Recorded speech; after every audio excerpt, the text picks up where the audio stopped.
Well, hi everybody, I'm Louis Amestoy with HS Game Time, and I'm joined by our softball guru, Eric Paul Johnson, who, other than football pairings day, softball pairings day is probably the most exciting day of the year for you, right? Yeah, it's like another Christmas, I guess, yeah. Interesting bracket as always. Division One, let's talk about it for a minute.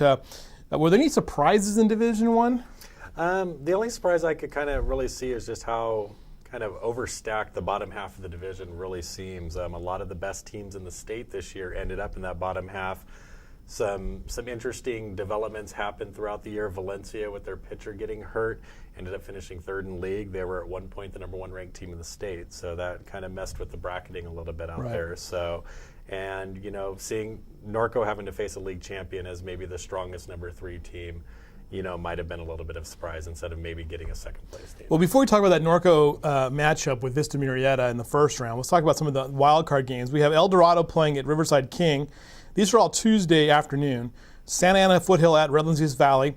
Temecula Valley travels to Huntington Beach Marina.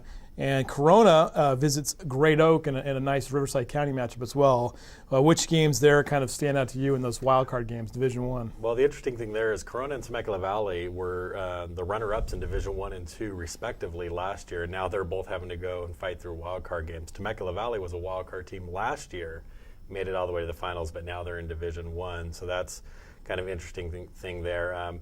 Corona Great Oak is a good matchup. Great Oak can really hit the ball. King could be a sleeper team. They have 2 really good freshman pitchers in Alexis Osorio and Sarah Koslau, so they could be a dangerous team as they move on through the playoffs. So looking at this, then going to Thursday's first round games, you could have Santiago plays the winner of Glendora, Placencia Valencia. I always love that, such a mouthful. But Santiago, where are they ranked right now in this division? They are the number 3 seeded team. It was one of those tough spots where everyone was going to be ranked. The top 4 ranked teams in last week's poll all lost league games last week. Santiago was the 5. They slowly moved up. So they are the number 3 seed, a very strong team who's won 15 games in a row going into the playoffs. All right, and then we have Santa Ana Mater Dei playing at Riverside Poly. That should be a heck of a game too. Right, definitely. Mater Dei, both of their pitchers have been hurt throughout the season. There's a possibility they may be ready for the playoffs. Poly kind of stumbled at the end, but they are still a dangerous team, a team who beat Valencia when Valencia was at full strength. All right, and let's talk about Norco at Vista Murrieta. That's going to be an interesting game as well. Yeah, it's teams very familiar with each other. They've played a couple times at the Michelle Crew Classic over the years, and they played once this year with Norco, I believe, winning 4-0. So, but Vista Murrieta at home, they really like that ballpark. It's a hitter's ballpark. And Sierra Romero, their shortstop, has 13 home runs, leading all players in the county. So that matchup against Norco pitcher Emily Lockman is going to be a marquee, showdown every time they step to the plate. We'll keep an eye on that one as well. All right, so Temecula Valley and the Marina winner would play at Redlands. Ukaipo plays at Los Osos over Rancho Cucamonga, and Cypress playing at Chaparral. Any of those games stand out in your mind? Chaparral is a team I think that could be very dangerous. They hit the ball extremely well. Jalen Young, their third baseman, has 11 home runs.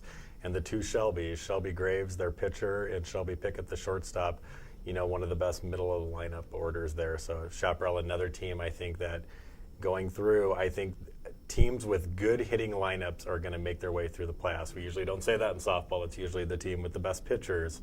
But it's a different game now. The teams with the strongest lineups, I think, are going to be the ones that make their way through. All right, real quick, Division One. Do you like any local chances to go on to the finals for Division One? Yeah, I definitely think Santiago has a great chance. Their draw plays out extremely well in their quarter. I think they get through there. Then that bottom half, they could see Valencia, Norco, Santa Margarita, Etiwanda. Then it becomes a little tough for them, but they are playing extremely well right now, and they may have the best lineup in this Division 1 through 9 of any team there. All right, very good. That's the Division One bracket.